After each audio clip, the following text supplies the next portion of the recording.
رمضان کی رات تھی، افطار ہو چکا تھا، گھر صاف تھا لیکن خاموش، نہ بچوں کی ہنسی نہ کھلونوں کی آواز، صرف ایک عورت اپنے کمرے کے کونے میں بیٹھی تھی، ہاتھ میں تسبیح اور دل میں ایک خالی جگہ، وہ خالی جگہ جو صرف اللہ ہی بھر سکتا تھا۔ ہر عورت کچھ دعائیں زبان سے کہہ پاتی ہے اور کچھ صرف آنسوؤں میں بہاتی ہے، وہ بھی انہی دعاؤں میں سے ایک تھی۔ جب کوئی سوال کرتا تو وہ مسکرا کر کہتی، اللہ جب چاہے گا تب وہ نعمت عطا ہوگی انشاءاللہ۔ لیکن رمضان کی راتوں میں وہ مسکرا کر ٹوٹ جاتی تھی۔ اس رمضان اس نے ایک فیصلہ کیا، اس رمضان میں صرف اللہ سے مانگوں گی، نہ لوگوں سے شکایت نہ تقدیر سے گلہ۔ تہجد کا وقت ہوا، اندھیرا گہرا تھا، سب سو رہے تھے اور وہ اپنے رب کے سامنے کھڑی تھی۔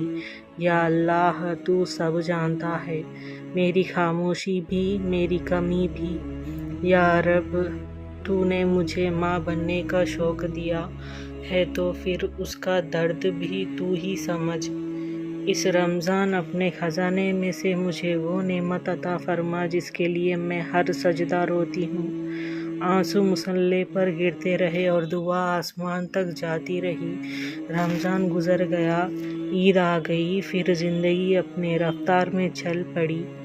مہینے بیت گئے، ہر مہینے امید، ہر مہینے خاموشی، ہر مہینے صبر۔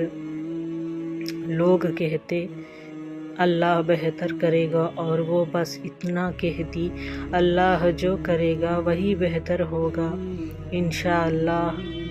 لیکن رات کو تکیہ گیلا ہو جاتا تھا۔ 1 سال بعد پھر رمضان آیا، وہی چاند، وہی روشنی، وہی عبادت۔ لیکن اس بار اس عورت کے دل میں ایک عجیب سی بے چینی تھی۔ دل کہہ رہا تھا، اس رمضان کچھ بدلنے والا ہے۔ رمضان کے کچھ دن بعد ڈاکٹر کے کلینک میں وہ خاموشی سے بیٹھی تھی۔ رپورٹ ہاتھ میں آئی۔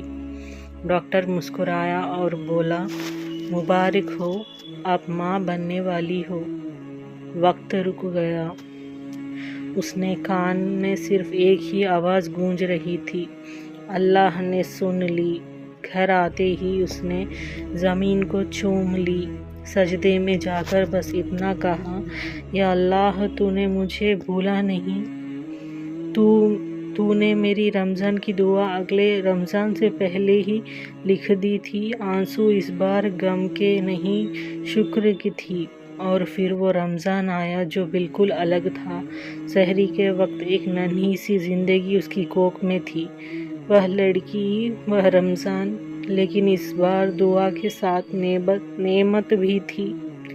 یہ کہانی صرف ایک لڑکی کی نہیں، یہ ہر اس دل کی کہانی ہے جو رمضان میں چپ چاپ مانگتی ہے،